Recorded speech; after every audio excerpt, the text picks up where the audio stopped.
Maxine, adult film and entertainment, is that correct? I always wanted to be famous. Maxine! Maxine! Maxine! Maxine. Maxine.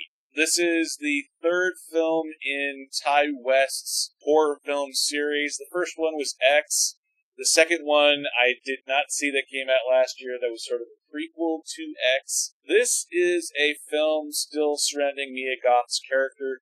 Now she is in the 1980s. She's an adult film star trying to go do mainstream films.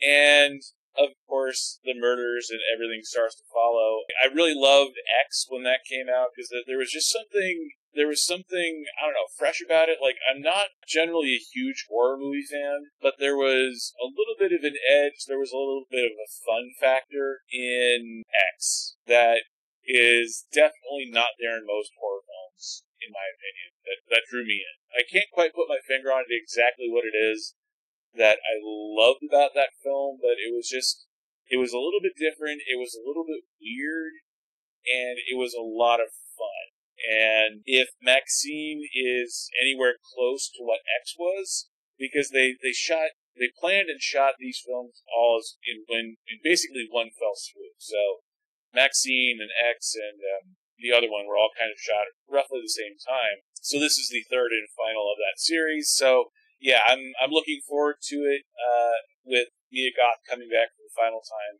as Maxine.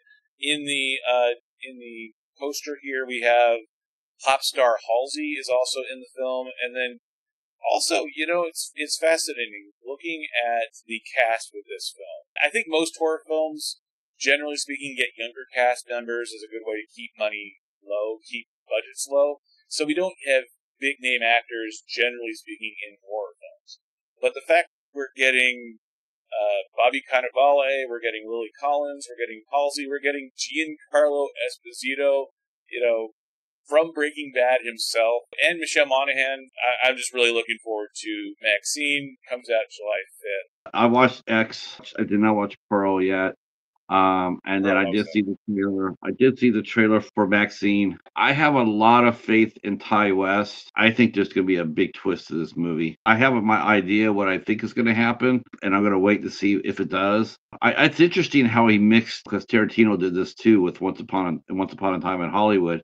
And Ty West is also mixing in a real life event with his story as well, and that is Richard Ramirez, the Night Stalker, who was a real serial killer. And he is, you know, he plays a prominent role in this movie. It's going to be interesting. You're a bigger horror fan than I am. Did you, in general, did you like X and what Ty West has done with it? X didn't reinvent the wheel. I mean, I couldn't understand why people were fawning all over it. It was all right. The pacing had a lot to be desired. The pacing of the movie really blew. For an hour and a half movie, the first 45 minutes was nothing happened. Nothing. The one thing I will say about it, it was a revelation, though. It was watching Kid Cudi. He played the young actor, and Brittany Snow. Brittany Snow played way against type.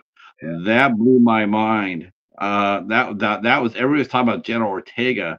And it's like, how come everybody's sleeping on a Brittany Snow's performance? Because every time you go back and watch Brittany Snow's in her career, she's always been the princess, the Cinderella, you know, the Snow White, and she's none of that in this movie. Well, I think part of that too is I think with Brittany Snow, she looks the part of the Disney princess, so that's what she gets cast as. But I think if you really look at stuff like John Tucker Must Die, and even her character in Pitch Perfect, a little bit edgier, I think, than really most people give her credit for. She was really good in Hangman too. I was a underrated film with Carl Urban and Al Pacino, and she was really good in that as well. Nice. I haven't seen it.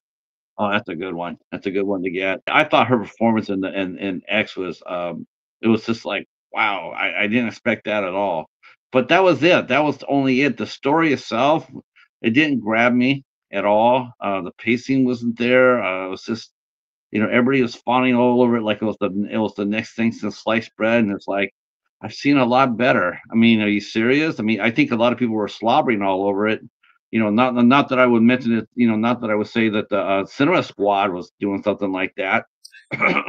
But I think they were tied to the A24. Like, oh, A24 put it out. Oh, we're supposed to love it. It's like, no, not really. It's a good movie, but it's not reinventing anything. It's not. Now, Maxine was going to surprise. I think it might surprise us. I do. I think there is going to be some twisting and turning in Maxine. I think it's going to be a surprise. Yeah, did you see it though? No, not yet. Okay. But I do own the movie. I have that challenge too of owning films that I haven't seen yet and having not watched. So Maxine was my number 11.